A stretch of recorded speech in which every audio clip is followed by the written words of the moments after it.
सन्माननीय चंद्रकांतदादा पाटील यांची मी आभारी आहे.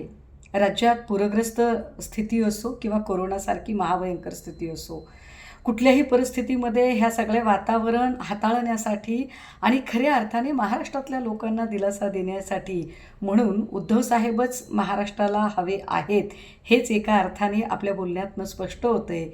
चंद्रकांतदादांच्या बोलण्यातनं इथल्या ट्रिपल इंजिन सरकारबद्दलची त्यांची घोर निराशा, तो अपेक्षाभंगसुद्धा जाणवत आहे.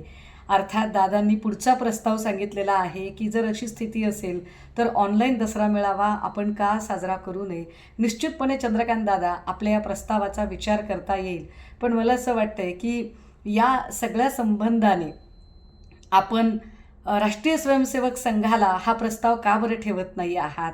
कारण राष्ट्रीय स्वयंसेवक संघाचं जे सशस्त्र संचलन आहे, खरं तर सत्ता तुमचीच असताना आत्ता तुम्हाला वेगळं संचलन करण्याची आणि पुन्हा काही वेगळी कुणाला शक्तीप्रदर्शन करण्याची गरज नाही. पण तरीसुद्धा मला वाटतं की हा प्रस्ताव आपण एकदा राष्ट्रीय स्वयंसेवक संघाचे सरसंघ संचालक श्री मोहन भागवतजी यांच्याकडे ठेवावा.